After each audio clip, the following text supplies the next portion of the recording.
జూబ్లీహిల్స్ ఎన్నికల ప్రచారం తుదిదశకు చేరుకుంది. సాయంత్రం 5 గంటలకు ఈ ప్రచారానికి తెరపడనుంది. అయితే ప్రచారం ఎట్లా సాగింది, బీజేపీ విజయ అవకాశాలు ఎట్లా ఉన్నాయి, జూబ్లీహిల్స్ లో బీజేపీ ఎట్లాంటి వ్యూహాలు అవలంబించిందో ఫలితాలు ఇస్తాయా లేదా అనే ఇట్లాంటి అన్ని అంశాలు మనతో పాటు మాట్లాడడానికి మాజీ ఎమ్మెల్యే గువ్వల బాలరాజు గారు ఉన్నారు.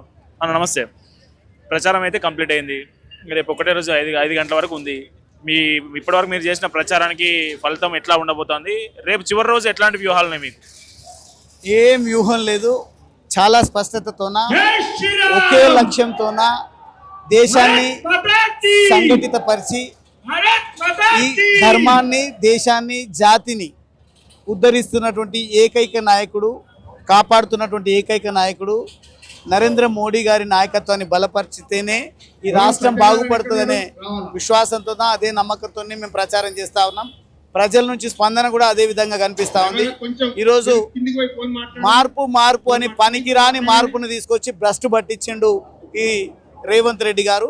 నిజమైనటువంటి అసలు సిసలైనటువంటి మార్పు రావాలంటే అది భారతీయ జనతా పార్టీతోనే సాధ్యమని ప్రజలు ప్రగాఢంగా నమ్ముతా ఉన్నారు. కాబట్టి ఈరోజు ఇంత తండోపతండాలుగా ప్రజలు కదిలి వస్తున్నటువంటి పరిస్థితి. కాబట్టి నా విశ్వాసం అంతా ఒకటే, ఎన్నడూ లేని విధంగా ఈరోజు 11వ తారీఖు రోజు జరగబోయేటువంటి ఈ ఎన్నికల్లో అద్భుతమైనటువంటి తీర్పు ప్రజలు ఇవ్వబోతా ఉన్నారనేది మాత్రం నా నమ్మకం. అధికార కాంగ్రెస్ పార్టీ ఓటుకి 20,000 వంచబోతుందట, మళ్ళీ బీజేపీ ఎంత వంచబోతుంది? బీజేపీ డబ్బులు పంచే నైజం బీజేపీది కాదు.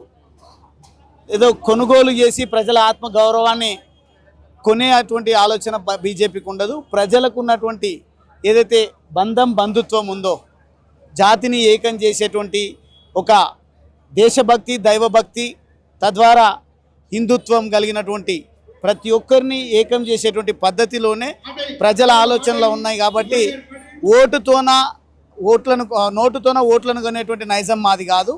కాబట్టి ఓటుకు నోటు కేసులో అడ్డంగా దొరికిపోయినటువంటి దొంగ రేవంత్ రెడ్డి ఈరోజు ఇష్టారీతిలో 20,000, 30,000 కూడా పంచడానికి ఏకైక కారణం అక్రమ సంపాదన, RRR ట్యాక్స్, RRR ట్యాక్స్ ఏదైతే ఉందో ఈ ట్యాక్స్ వల్ల రేవంత్ రెడ్డి గారు పూర్తి స్థాయిలో రాష్ట్రాన్ని భ్రష్టు పట్టించేటువంటి ప్రయత్నం చేస్తా ఉన్నారు. ఆ దిశగా మేము వెళ్ళము. దేశాన్ని సంఘటితపరుస్తున్నటువంటి ఈ జాతీయవాదాన్ని ముందుకు తీసుకొని ఇక్కడ గెలిచేటువంటి ప్రయత్నం మేము చేస్తాం. బీజేపీకి డిపాజిట్ కూడా రాదని సీఎం రేవంత్ రెడ్డి అంటా ఉన్నాడు. ఎవడన్నాడు? రేవంత్ రెడ్డి. ఎవడన్నాడు? రేవంత్ రెడ్డి అంటే అయిపోతుందా? రేవంత్ రెడ్డికి ఏమైనా లెక్కలు ఉంటాయా? దుర్మార్గంగా అక్రమంగా సంపాదించినటువంటి భూ కబ్జాలతోన సంపాదించినటువంటి డబ్బుతోన ఏ ఎండగా గొడుగు పట్టేటువంటి నైజం. కాబట్టి ప్రజలను మభ్యపెట్టి మోసం చేసి అలవిగాని హామీలు ఇచ్చి అధికారంలోకి వచ్చిండు. కాబట్టి ఈరోజు ఆయన ఆ రకమైనటువంటి అహంకారంతో మాట్లాడుతున్నారు. డిపాజిట్ వస్తే రేవంత్ రెడ్డి రిజైన్ చేస్తాడా ఒకసారి వాళ్ళ పార్టీ ప్రతినిధులను కానీ స్వయంగా ఆయననే కానీ అడిగి మీరు ఇంటర్వ్యూ తీసుకోండి. ఖచ్చితంగా మేము విజయం సాధించబోతామని చెప్తా ఉన్నారు.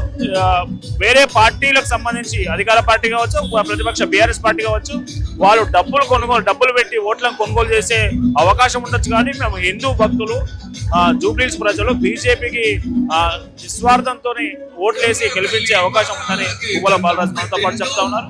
కెమెరామెన్ రూపాలతో కరుణాకర్, జూబ్లీహిల్స్.